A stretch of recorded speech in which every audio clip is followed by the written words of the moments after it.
Hey everybody, Josh Best here, and in this video I'm going to show you how I perform live DJ sets with Ableton Live. I'll explain how I set things up, how I manage the layout, what kind of effects I'm using, along with the controllers and other elements that go into creating this whole set. So I'll give you a quick little overview of how I have things laid out. I'm basically mimicking a 2-deck DJ setup, along with a live drum rack I can trigger live to incorporate my own personal sounds and drum patterns into the whole performance as well. And you can see it's actually really simple. I have all my songs over here on the left, and you can see that I divide them up by colors. Like the white ones are one style or genre, the blue is another style, orange is another style. Every color is basically a new style of music that I feel works together with the same colors that it's being played with. And it's not based on key or tempo or anything like that. It's purely how the song feels from a genre and style standpoint. So it's really a personal choice on that end. But you can see I have the names of the song, the BPM, and the key labeled as well. I have a deck A, a deck B, and a live drum rack to play all of the drum parts live in real time. And on the right side, I alphabetize all of the songs by artist name. So every color style has its own library alphabetized. So it's easy to see and super simple to perform with live. And ever since I've been arranging my sets like this, I don't really have to think about anything besides choosing the song I want to play, because it's all organized the way that I like it. So it's super simple to perform with live. And I also have return tracks over here as well. So I can apply audio effects by turning these knobs. So I'll show you about those as well. And I'll just jump into it and show you how this works. Okay, so the first thing is actually choosing the song I want to play. So to do that, I take any song I like from the song list over here and drag it into one of the decks. And I hold the Option key to duplicate it. And I can start playing with it right away.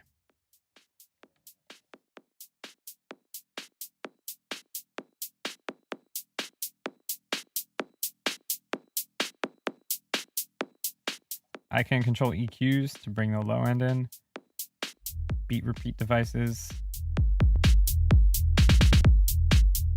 delayed effects,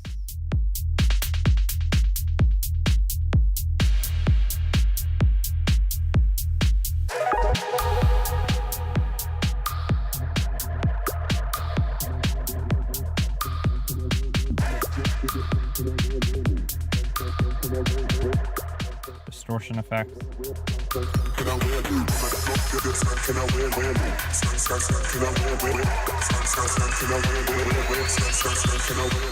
And I can basically trigger any parts of the song I want by launching various cue points, which are these clips over here.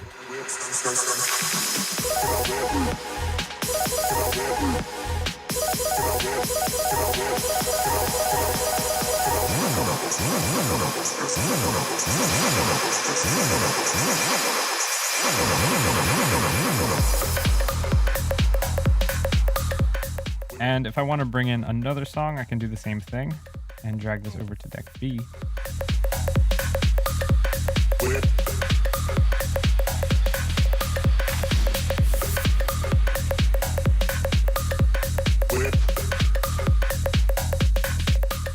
I'll cut the low end from this track so the kicks don't interfere with each other.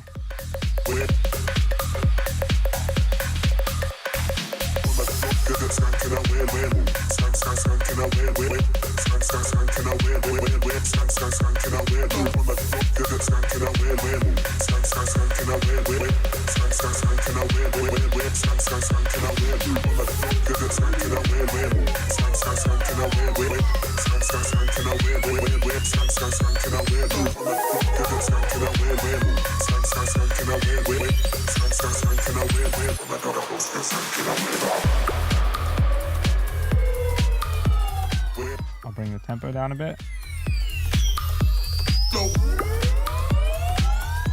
I'll cut the low end from deck A.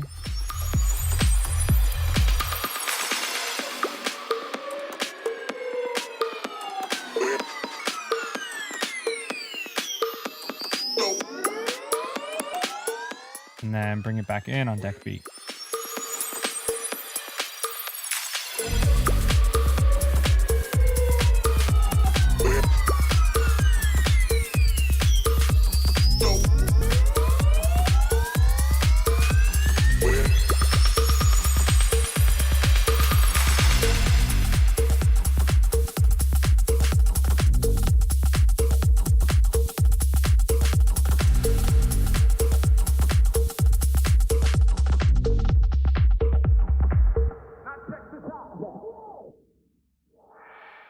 So yeah, you can use these ideas to switch between various songs, apply audio effects, and have a full DJ set based on these simple ideas, really. You know, pretty much any of these songs. I can choose any song I want and simply drag it over to the deck I want to play it from. I can even cut it and say, I want to play the next one over here. I'll just paste it, and I could switch smoothly between this song and that song. And Ableton never stops playback while I'm doing this, so it's super easy during a live show. And that's basically what I do for a DJ set. I'll switch back and forth between these two decks and have the freedom to play a full set based on these simple ideas. And this is a really popular question I get. Why do I have these groups of clips together for each song? And the reason for this is that they're all basically cue points that allow me to jump to any part of the song that I like quickly and easily.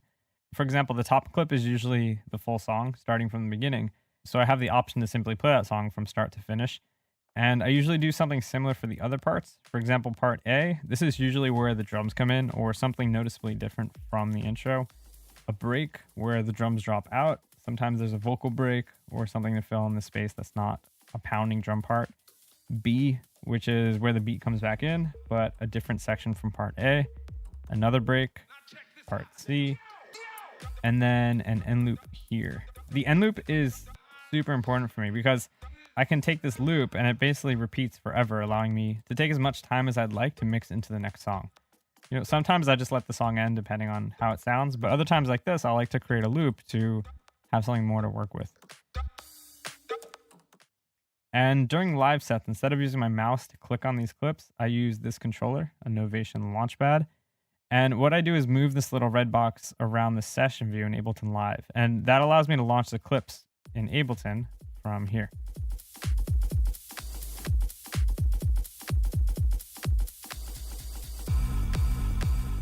I can apply audio effects to it as well from this controller too. So all I'm really doing is launching different pieces from the song here and applying audio effects from this controller over here.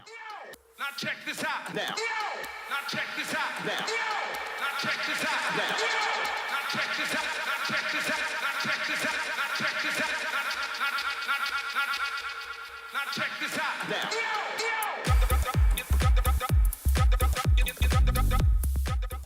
check this out.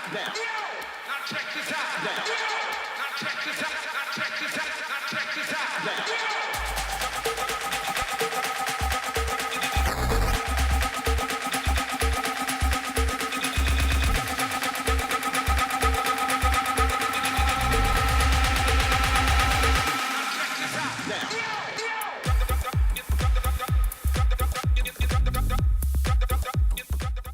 So I'll give you the scoop of what's going on behind this whole thing. It's actually really, really, really, really simple. I'm launching audio clips from here, and I'm using volume control to bring the tracks in and out.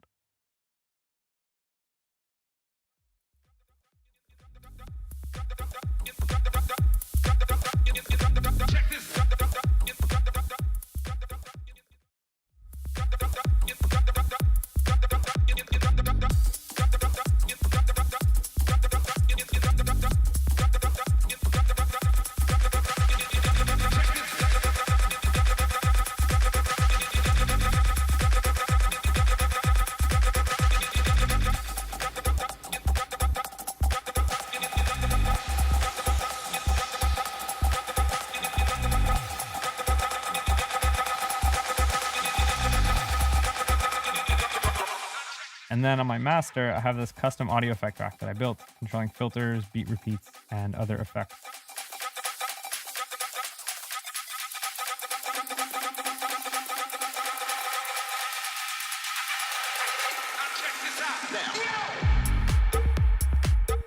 And if you watch the first video in the webinar series, you'll see I created a video showing you how to create a custom audio effect rack. So when you watch that one, you'll know exactly how to build these from scratch as well. And you can see this is all super simple how it's all set up. And you can see how everything is really focused on how I choose to set it up in Ableton, which is then controlled by a MIDI controller. So I can show two things right now. How I create these cue point clips, and then I'll show you how I map out these parameters to a MIDI controller. Okay, so first I'll show you how I warp out a track super quickly, and then cut it up into different cue points like this. So I have this black clip over here. This is a song that's not warped yet. I'll hit Command I to create a new scene over here to work with. I'll also delete these numbers here because I don't like those. There's no reason for them right now. And if you're not sure what a warp track is, this track, for example, is warped. So I can speed it up and down with the tempo over here.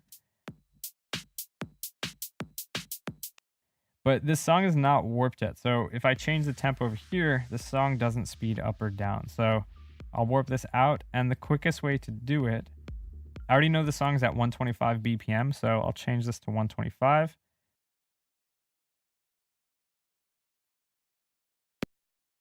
I'll find the first downbeat of the song, drag the start marker over to it. And I usually try to find the first highest peak, as this is where the first kick usually hits in a song like this. I'll turn the click on to see if it works. I'll right click and choose warp 125 from here. And now it's warped.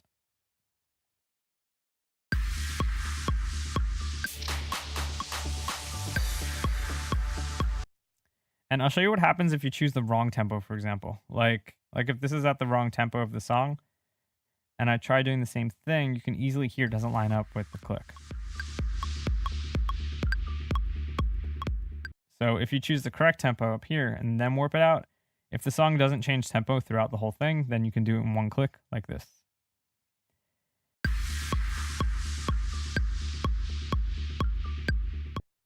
And I knew the tempo by just checking Beatport or wherever you're buying the song from. They usually tell you over there. You can also tap out the tempo up here, so either way works.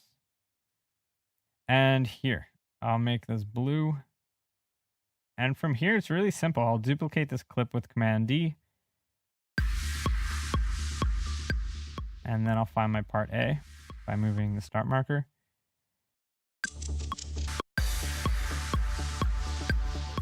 I'll duplicate that. And right here, the drums drop out a bit. This could be some kind of a break.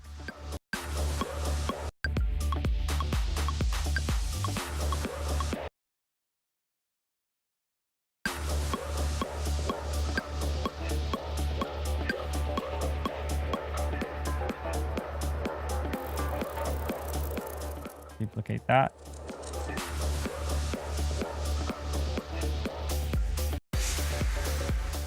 Part B, duplicate that.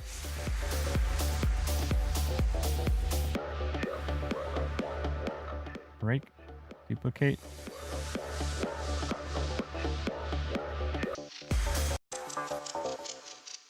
I kind of like having this little thing to work with, so another little break.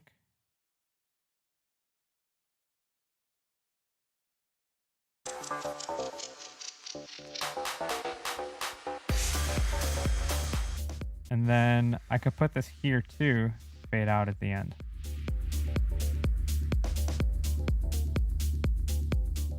So what I can do now is simply launch different parts of the song that I like and use it for a live set, similar to the way that I played the other songs from before.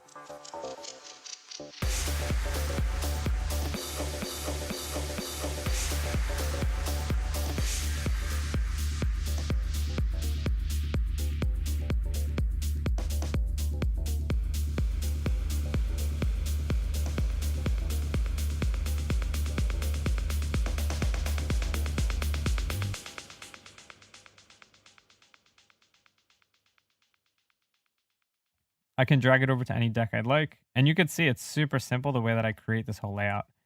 And the reason I do this is because it makes it so simple for me to play live, but it also allows me to be more creative with what I'm working with.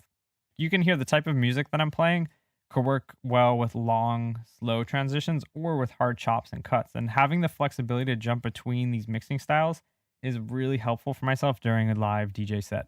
It allows me to play with each individual song a little more than simply mixing the two tracks together. And this is how I think about it. I see my launchpad as a CDJ in a way, and this is basically where I'm launching the audio from. And I have my launch control over here, and this is my mixer. This is where the audio is being manipulated with volume, audio effects, and other assets to bring movement to the song that I'm playing. And that's really where this whole idea came from. It's based on what a traditional DJ is doing, but with my own approach to it within Ableton Live. Okay, so for the controller, I'll show you how I do this. It's also super simple. Basically, I'm doing something called MIDI mapping. So if I hit this button over here, you'll see everything turns blue, and any parameter that is blue can be controlled by a MIDI controller. So I'm going to delete the prior mappings here by clicking and hitting the delete key. And now you can see these two knobs aren't doing anything yet. But if I turn this on and click this knob over here, I'll move this knob, and I'll click over here and move this knob. Now when I exit MIDI map mode, when I move these knobs, they control the parameters within Ableton Live.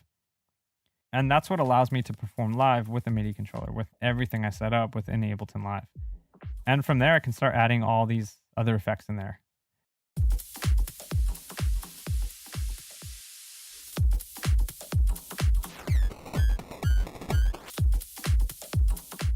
I can mix them together.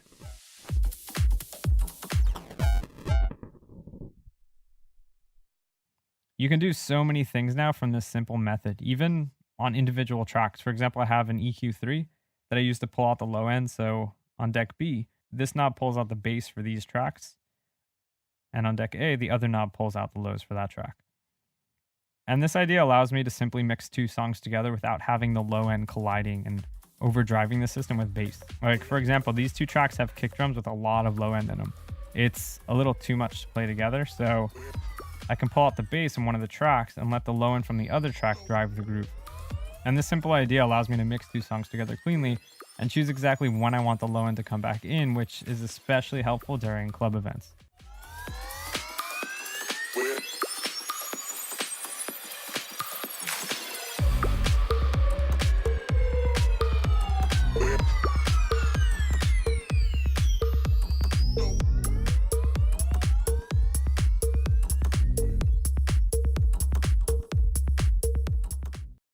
And there's one more thing in the setup, which is the live drum rack over here. And this is where I'm able to add my own sounds and live drumming into the DJ set to bring more of a live performance and feel to it all. For example, I have this notes button over here. And when I hit this section turns into a drum pad, so I can play the drum rack live, along with adding effects to it too. So when I'm in the session mode of the launch pad, I can launch audio clips to launch the tracks. And then when I go over to the notes mode, I can play the drum parts live also.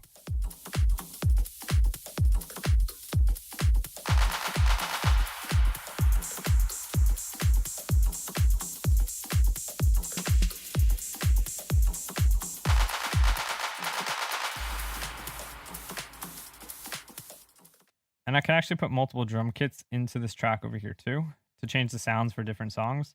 So I can turn this macro knob and it switches between the drum racks in my chain list over here.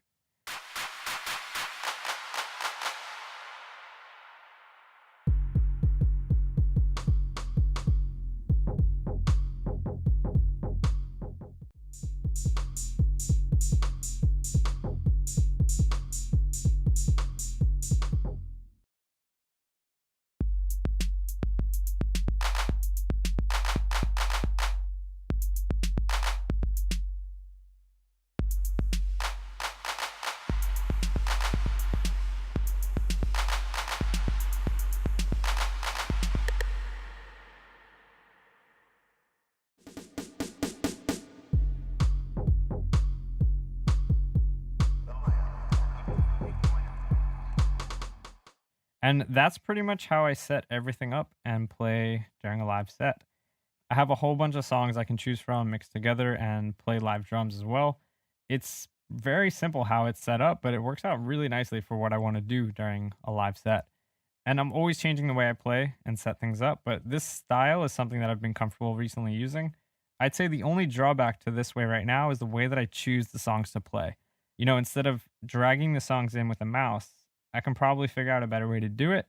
So if anybody has any thoughts, let me know. I hope these ideas help you out, and I'm looking forward to hear back from you all. Enjoy.